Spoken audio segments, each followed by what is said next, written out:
Welcome. In this video I'm going to be taking a look at these PathF's wireless interconnected smoke alarms. So this was provided to me by the distributor, but they're not compensating me for this video and they're not reviewing it before I post it. If you find this video helpful and you want to purchase one of these, I'll put a link to it in the description on Amazon, and if you use that link it helps me out a little bit and doesn't cost you anything extra. So this is a 3-pack of interconnected smoke alarms. It has a test hush function. It's an 85 dB alarm and it has a 10-year battery life. So let's get this open.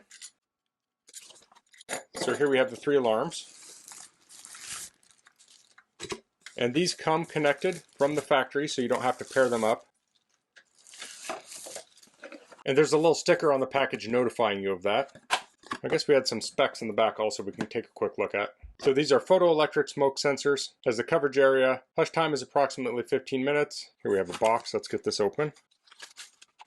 So this comes with 3 self-adhesive pads, so you can stick these to your ceiling. It also comes with screws and anchors. Let's take a quick look at the manual. So this comes with the alarms, mounting bracket, screws, anchor plugs, user manual, and adhesive tape. And here we have those specs. The maximum number of interconnected units is 30. This talks about the battery life. If the alarms go off regularly, it can decrease the battery life. So you will want to read through all of the instructions. They have different safety instructions. This talks about the interconnection. This talks about how to interconnect them. So if you're to buy 2 different sets or buy an individual one to add to this, you can pair it with the others. It says make sure you only work with 2 units at a time. It says to turn on the alarm, fully press the power button on the back of the device. A beep and a flashing light will confirm activation. To turn it off, press the power button again. So you can pause and read through these instructions, and then you can pause and read through these if you do need to pair your units. And here are some more instructions. This talks about how to disconnect them, do an alarm test, and where to install them. And we have some diagrams here. So these are suggested places to install. If you can't do it exactly like this, it's still good to put them up, but these are good guidelines to go by. This talks about locations to avoid, installation method. This talks about the different alarms. It has a silence mode. So say you're cooking something, some smoke from what you're cooking sets off an alarm. You can press the button to hush the alarm. And this is important. It says you can silence all interconnected units by pressing the test silence button on one of the smoke alarms. If one unit is still alarming, it is the initiating smoke alarm, the unit that detected the smoke. To silence all connected units, you must also press the test silence button on the initiating smoke alarm. So if you have one of these near a kitchen that's set off,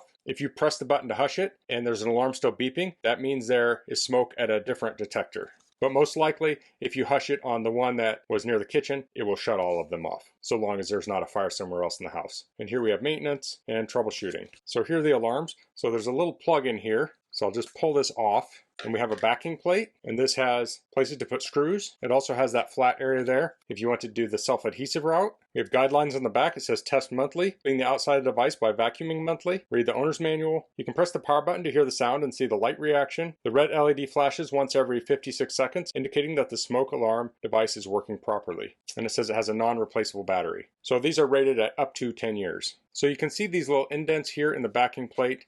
That lines up with the power. So this plug in here was keeping it from rotating. But now if I lock this on, so on the side here, it's unlocked. If we rotate it to lock it, it will beep. Okay, so I have all of these clipped in so I can test them. So I'll press the test button, and there's a large indent in the middle here. So they even talk on the Amazon description how you can test this with a broom handle. So if this is on the ceiling, you don't have to get a ladder. It has that indent there, so you can put a broom handle on there and press that in. So that makes it easy to test. So I'll press 1, and they should all beep, and I may disconnect these because it's very loud. I'll also cut the audio level in the video so it doesn't blow your ears out.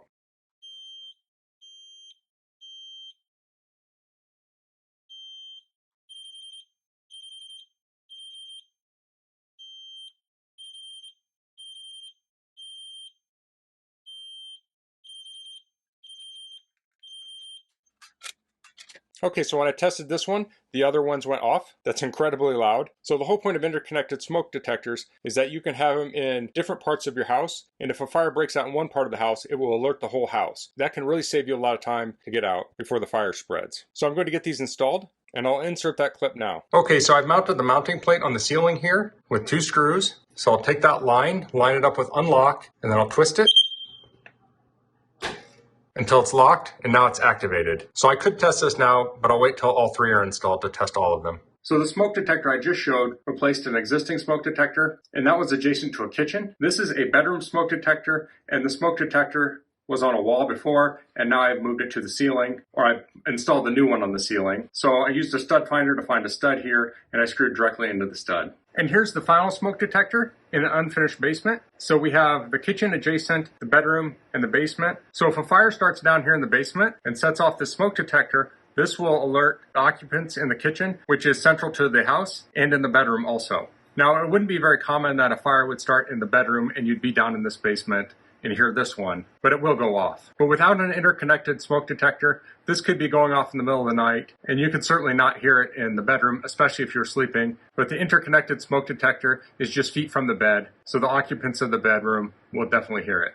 So I've installed all three. Now I have already bench tested these, and there are occupants in the house right now, but this can be very loud when you test it. So a good time to test it is if you're leaving the house, get a broom handle, push it, make sure they're all going off, and then head out the door. Okay, so that was the install of the smoke detectors. I am back at my bench here. I filmed this before I did the install, but that was the Hathef's wireless interconnected smoke alarms. I think this is a great option for adding smoke detectors to places like apartments or houses that don't have wired smoke detectors. You can do research for resources that tell you where to put smoke detectors, and you really should have them in lots of places like hallways, bedrooms, living rooms, and having them interconnected can help you get the most out of the coverage of having multiple smoke detectors. I like how easy these were to install. I like that they also have that 10-year battery, so you can put these up and not think about them except for your monthly test. I also like the compact size of this. These are smaller than the smoke detectors we grew up with, so I think they'll have a nice look. They won't be super noticeable. So that's all I'm going to cover in this video. If you have any questions, please leave them in the comments. If you like this video, please click like. If you haven't subscribed to my channel, I'd appreciate if you could do that. And thanks for watching. Until next time, goodbye.